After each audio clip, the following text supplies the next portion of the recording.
Never, ever trust a boss who treats his staff like family. Because in my experience, when a boss calls you family, it just means they think they have the right to rob you blind without you complaining. My name is Marcus, and for 3 years, I was the head barista and floor manager at the Daily Grind, the most popular, upscale coffee boutique in the city. We weren't just a coffee shop, we were a gold mine. We had lines wrapped around the block every single morning. People came for the custom roasts, but they stayed because of the staff. We worked ourselves to the bone. On an average Saturday shift, my team and I would easily process over 800 custom orders. We were fast, we were polite, and we earned every single dollar. But the real engine of our income wasn't our base pay, it was the tips. 2 years ago, our owner, a charismatic, wealthy guy named Julian, upgraded our entire checkout system to those sleek, modern touchscreen kiosks. You know the ones, the screens that flip around at the end of a transaction and practically bully the customer into choosing an 18, 20, or 25% tip. When Julian installed them, he gathered the whole staff in a circle. He put his hands on my shoulders, looked everyone in the eye, and said that this technology was going to change our lives. He said customers feel pressured by the screen, so our digital tips were going to skyrocket, and every single cent would go directly into our bi-weekly bonus checks. He said he wanted us driving nice cars, taking care of our rent, because we were a family, and we win together. And for a long time, we believed him. The screens did exactly what he predicted. Nearly 80% of our customers tapped the 20% button, just to avoid the awkwardness of looking at us while hitting no tip. We watched the digital numbers climb on the screen day after day. We calculated that the tip pool had to be worth thousands of dollars a week. But our paychecks never changed, not by a single dime. What Julian didn't know was that I had just found the digital footprint of where that money was actually going. And it wasn't going to our bank accounts. It was funding something so incredibly dark that it would completely tear his perfect life apart. Before I tell you exactly how I caught him red-handed in front of his entire family, hit that subscribe button right now. I drop the most shocking, real-life betrayal stories on this channel every single week, and you do not want to miss the massive twist coming up in this video. Smash that subscribe button, turn on notifications, and let's get straight back into the madness. Every time we asked Julian about the digital tip pool, he had a perfectly rehearsed corporate excuse ready to go. First, he told us the processing company took a massive cut. Then he claims the funds were held in a quarterly holding account for tax purposes and would be distributed as a massive end-of-year bonus. But when the end of the year came and went, the bonuses never arrived. Instead, Julian showed up to the shop driving a brand new, customized luxury SUV. He parked it right in front of the shop window where the staff could see it while clearing tables. When my coworker Sarah pointed out the car, Julian just laughed and said that hard work pays off, and if we kept pushing sales, our time would come. That was the exact moment the suspicion turned into a burning fire inside me. I was the floor manager.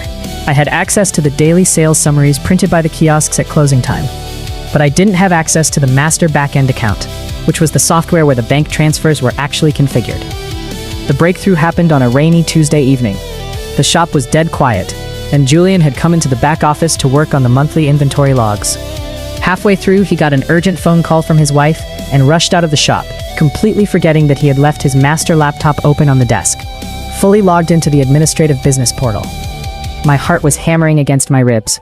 I knew that if I got caught looking at his computer, I would be fired on the spot, sued, or worse. But I couldn't help myself. I stepped into the dark office, closed the door halfway, and grabbed the mouse. I bypassed the inventory screens and clicked directly on the financial integration tab. I found the ledger for the digital tip routing. What I saw on that screen made my blood run completely cold. The system was configured to automatically split the revenue into 2 entirely separate bank accounts. The base sales went to the main business account to pay for rent, coffee beans, and our minimum wage hourly salaries. But the digital tips, every single dollar collected from that guilt-tripping touchscreen, were being automatically redirected to a private, unlisted offshore account registered under a shell corporation called JV Holdings. I scrolled through the history.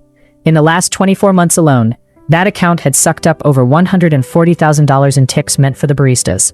It was a systematic digital robbery happening right under our noses every single day. But that wasn't even the worst part. As I kept clicking through the linked files, I found a folder labeled Personal Expenses.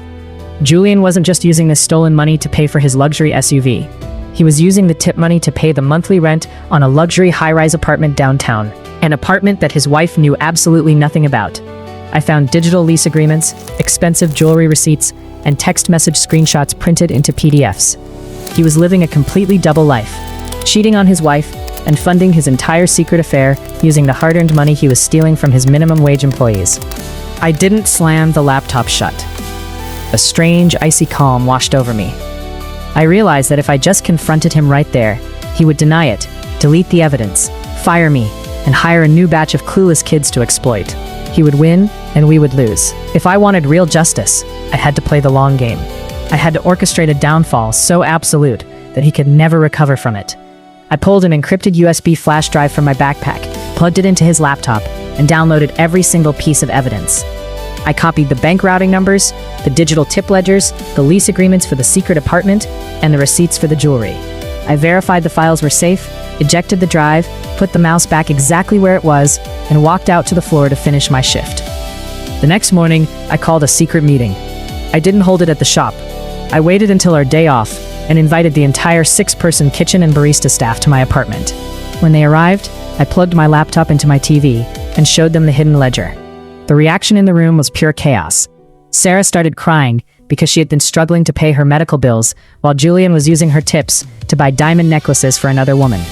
Our head baker, a massive guy named David, who had worked for Julian for 5 years, looked like he wanted to tear the walls down. Everyone wanted to quit on the spot and trash the shop. But I told them, no. I told them that if we quit now, he would just replace us. I said we don't just want our money back, we want to destroy his reputation, and I knew the exact place to do it. The following weekend was the Daily Grind's 5th anniversary. To celebrate, Julian was hosting a massive high-profile appreciation gala at a rented banquet hall downtown. He had invited all of our regular high-net-worth customers, local business journalists, his entire extended family, his wealthy in-laws who had originally loaned him the money to start the business, and of course, his unsuspecting wife. He had also ordered the entire staff to work the catering lines at the event for free, calling it a voluntary celebration of our shared family success. We agreed to work it. Every single one of us showed up in our best black and white uniforms, smiling, carrying trays of champagne, and acting completely normal. Julian was walking around the banquet hall like a king, wearing a tailored suit, shaking hands with city council members, and bragging about his ethical business model. At 8 o'clock, the main lights dimmed. Julian walked up to the grand podium at the front of the stage. Behind him was a massive 20-foot digital projector screen meant to display a slideshow of the coffee shop's history. He adjusted the microphone, smiled warmly at the crowd of over 200 people, and began his speech. He confidently projected his voice across the room, telling everyone that 5 years ago, he had a dream to build a business rooted in community, integrity, and family. He said the beautiful people serving them tonight weren't just employees, but the heartbeat of the company. He claimed that because he treats them right and shares his success, they had built an empire. The crowd began to applaud. His wife was sitting in the front row, looking up at him with tears of pride in her eyes. His wealthy father-in-law was nodding approvingly. That was my cue. I signaled to David, our head baker, who was standing by the main light switches, and I slipped into the tech booth at the back of the hall, where the AV technician was controlling the presentation. The technician looked up confused, but before he could say anything, I slipped my USB drive into the master control deck and overrode his system. I hit enter. Suddenly, the heartwarming slideshow of coffee beans and smiling baristas cut to black. A second later, a massive crystal-clear image filled the 20-foot screen. It wasn't a picture of coffee. It was a side-by-side comparison of our official payroll ledger and the hidden JV Holdings tip routing screen. Right at the top, in bold letters, it showed the exact dollar amount stolen from the staff: $143,210. The applause in the room died instantly. A confused murmur rippled through the crowd. Julian stopped speaking mid-sentence. He turned around, looked at the screen, and his face went completely pale, an eerie, sickly white. Before he could even process what was happening, I clicked the remote transition button. The screen changed. Now, it displayed the lease agreement for the luxury apartment downtown, followed by a compilation of the intimate text messages and receipts for thousands of dollars in jewelry purchased on the exact dates of our canceled holiday bonuses. The silence in that banquet hall was deafening. You could hear a pin drop. Julian's wife slowly stood up from her chair in the front row. She stared at the screen, then looked up at her husband on stage. Julian began to stammer into the microphone, his voice shaking violently, claiming there was a technical glitch or a malicious hack. I grabbed the secondary microphone from the AV booth, turned the volume up to maximum, and spoke clearly into the entire hall. I told him it wasn't a hack, but the truth. I told him he stole over $140,000 in tips from the kids who cleaned his floors and brewed his coffee. I told everyone how he called us family, while using our rent money to fund his secret life. I said we aren't his family, and we don't work for a thief. Right on cue, David threw open the double doors of the banquet hall. One by one, every single member of our staff took off their aprons and uniforms, dropped their serving trays onto the floor with a loud ringing crash, and walked out of the building. The banquet hall exploded into absolute pandemonium. His father-in-law screamed at him from the floor, his wife stormed out in tears, and the local journalists were already taking photos of the projector screen with their professional cameras. Within 48 hours, the daily grind was completely finished. The local news ran the story on the front page. Our regular customers boycotted the shop, and the remaining staff refused to ever open the doors again. Julian's wife immediately filed for divorce, and because her family's lawyers were the ones who uncovered the depth of his fraud, they used my evidence to freeze all his assets. Last week, the State Labor Board officially launched a criminal investigation into wage theft against him. He lost his business, his car, his marriage, and his reputation overnight. But here's where the story gets complicated, and why I'm making this video today. While my coworkers got a massive settlement from the legal fallout, Julian's extended family and a few local business owners are completely attacking me online. They are calling me a manipulative snake.